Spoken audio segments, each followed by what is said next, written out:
un artículo en ese momento, lo del fantasma de Bela Lugosi al fondo de un plano.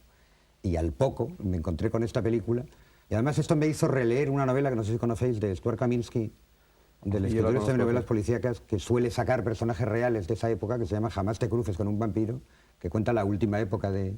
Que eso lo conozco más como crítico de cine y experto en la serie B. Sí, pero está bastante bien esas novelas está muy bien, de recreación. Que el protagonista es el protagonista es Bela Lugosi. Bueno, Bela Lugosi, por ejemplo, igual que me pasa con Ed Wood, Bela Lugosi personaje, yo que he sido un gran amante de las películas de terror y de las clásicas y estas cosas, a mí siempre me gusta mucho más Boris Karloff. Que no me oiga Bela Lugosi, si está en la tumba, que se enfadaría muchísimo. Me pareció Boris Karloff un actor mucho más interesante, pero Lugosi me pareció un personaje de opereta cuya gracia estaba en ser así, precisamente. Y el hecho de que un actor que no considero que sea buen actor, sea ese personaje con esa solemnidad, con esa grandeza de creerse él tan buen actor, es otra cosa que me pasa igual con el personaje de Ed Wood, que me lo hace mucho más cercano y mucho más querible, precisamente, porque no importa realmente la calidad, sino la pasión que has puesto en lo que has hecho y el reflejo que eso produce en algunas personas. Claro. No, y hay un elemento que es importante en las películas de Tim Burton en general y en esta de forma muy particular, que es un lado infantil de los personajes que se toman totalmente en serio y creen lo que están haciendo. O sea, a mí eso me recuerda a los niños, cuando siendo de un tamaño pequeño hacen de gigantes y juegan a ser gigantes, y aunque tengan un vestuario más pobre todavía incluso que el que tenía Ed Wood a su disposición, y además no den ni la talla, ni la edad, ni nada, se creen absolutamente los personajes y se lo toman absolutamente en serio. Y estos personajes tienen también algo de eso, ¿no?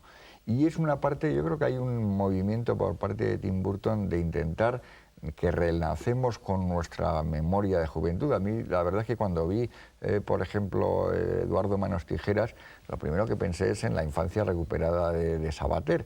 Era un poco el mismo movimiento, con toda esta historia del abuelo que cuenta la historia al nieto que está metido en juegos de ordenadores y cosas de ese tipo, y que además con el personaje absolutamente maravilloso del huérfano dickensiano llevado a un extremo que es Eduardo Manos Tijeras, mezclado con el doctor loco, etcétera, que interpreta Vincent Price, y que es una película que es un homenaje a Vincent Price. Aquí estoy seguro que si hubiera estado vivo todavía Bela Lugosi, hubiera sacado a Lugosi casi de la tumba y hubiera hecho una película con Lugosi, ¿no?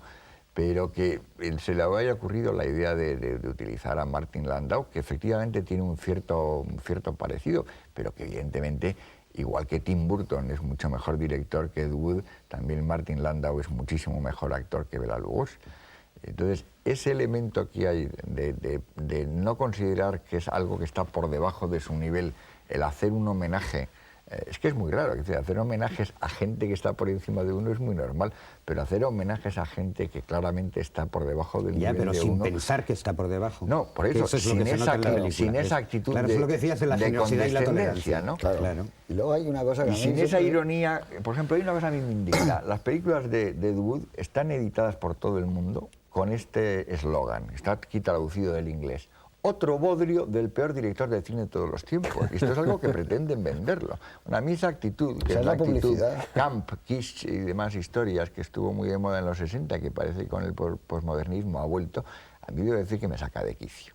Me parece que cualquier película, sean las de Corman, sean las de cualquiera de estos, y esto es lo que demuestra en cierto sentido la película, por pobres que sean y malas que sean, a lo mejor están hechas con un entusiasmo, una ilusión y una entrega profesional, como las que se ven en la escena del rodaje en la laguna esta virriosa. Y sobre todo es que este género, además, permite incluso a las peores películas de este género una imaginación, una capacidad inventiva muchísimo mayor que supuestas películas convencionales, a lo mejor mejores. O sea que hasta en la peor película de estos bodrios de serie Z, de terror o de ciencia ficción, hay un trabajo del caletre en creación. Por eso el otro de los temas que tú también, me parece, José Luis, habéis planteado, que me parece fundamental en esta película, ya no es solo el optimismo del personaje, sino lo que es la creación, o sea, el problema del autor y la creación.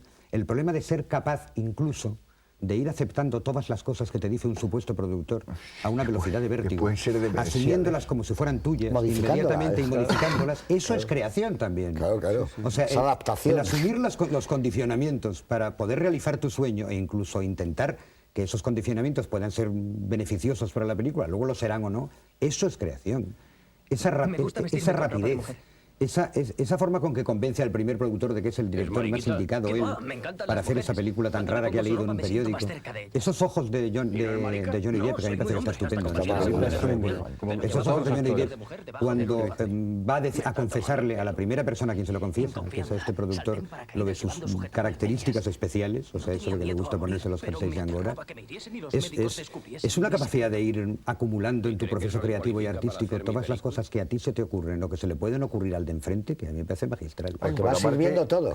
Que Todo va sirviendo. utiliza esta historia, que en teoría era una película explotando el caso de Christine Jorgensen, para hacer una película Dios mío, autobiográfica, nunca que me es lo lo que en habías el fondo es Para hacer una película de autor, Glenn y Glenda, porque es una película indudablemente lo que sí totalmente eran de las películas de autor. Wood eran películas de autor. Y que, Lo más personal y que también. ofende terriblemente a Dolores Fuller, porque estás contando nuestra vida, mis personajes, etcétera. Y luego hay un lado que a mí siempre me fascina de esta película, que es cómo atrapa una época. Es como un documento de esa época. Esa época que hubo una cultura popular, que es lo que hablábamos antes, aquella revista Famous Monster, Famosos Monster of Finland, era la edad de oro de la ciencia ficción, de las películas aquellas, de los programas dobles de los viernes y los sábados en Estados Unidos, y era la chica aquella de la Laguna Negra, de Julia Adams. Bueno, todo eso está como muy bien cogido, esa cultura popular está cogida, hasta tal punto que tú ves una película de esa época, por poner una excepcional, una obra maestra, que pueda ser, por ejemplo, La invasión de los ladrones de cuerpos de Donald Siegel, y la gente que está en ese pueblecito de Santa Mira, tú tienes la sensación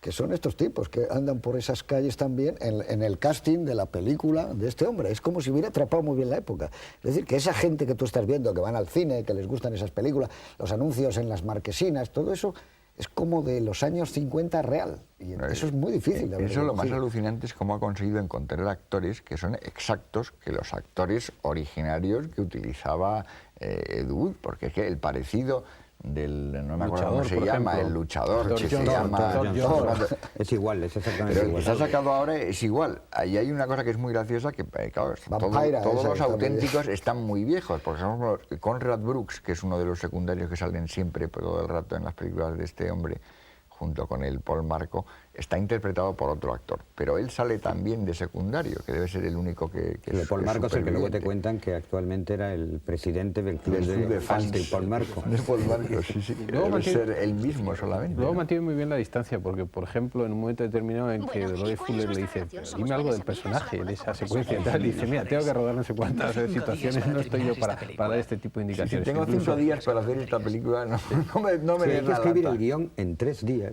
y rodar la película en una semana. Pero luego en un momento Cosa que él no duda y además hace. O O sea, en no 4 solo lo días. duda. En un momento porque, claro, determinado dice, cada vez que se reescribe el guión, la ¿Sabes, verdad es que se cariño, mejora cuando mucho. toca Dice, muy está contento. describiéndolo en un blog. Y luego la secuencia genial del Camposanto, con la interferencia de los anabaptistas o de los baptistas continuamente diciendo, dice, pero es que cómo va a salir de la tumba. Y dice, bueno, eso no tiene, volvemos otra vez a la manipulación. Eso, el espectador Está no muy se bien. fija en ello. La cosa de los Eso no lo anabaptistas nota está muy bien nadie. porque es el único momento en que alguien le toca las narices a Ed Wood. O sea, él ha asumido Cuando todos los estalla. condicionamientos en su carrera hasta que llega un momento en que dice que no puede más y se va. Que yo soy un artista, que yo soy el director.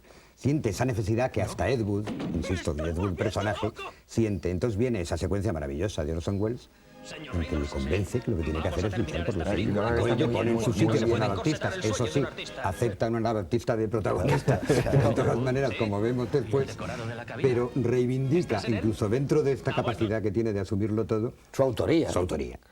Vale, hay un momento genial en esa secuencia y es cuando entra en el camerino y sale cambiado, sale vestido de Angora, con lo cual los anabaptistas se quedan ya quedan total. absolutamente flipados de lo Sí, que claro, están viendo, ¿no? es la Pero única es vez que- que lo hace para provocar. Claro, pero eso O es por lo decir, menos provoca. digamos que tomo el control, recupero el Exacto, control. Pero una cosa que está muy bien de los anabaptistas es que además son todas las formas de censura unidas en una, porque están poniendo problemas morales hasta encuentran fuerte que lo que sean violadores de tumbas y son profanaciones y demás historias. Son también censores económicos prácticamente, porque le dicen que si esto va a ser caro o no va a ser caro, y si eso está mal técnicamente, que si conoce el arte de hacer películas, dice, creo que sí. Y luego incluso ya les acaba soltando exasperado la frase famosa esa, no han oído hablar nunca de la suspensión de la incredulidad, porque cuando le dicen, se ha notado que se nota que es falso este cementerio, que se ha movido una de las tumbas, etc. Es que Ed Wood es capaz de hacer una licencia poética, cosa que los otros no Claro. entienden. Entonces, eso hace que es como todo el conjunto de las críticas que se han hecho, por ejemplo, contra Hitchcock, para tomar un ejemplo mucho más respetable que Ed Wood por parte de todo el mundo, ¿no?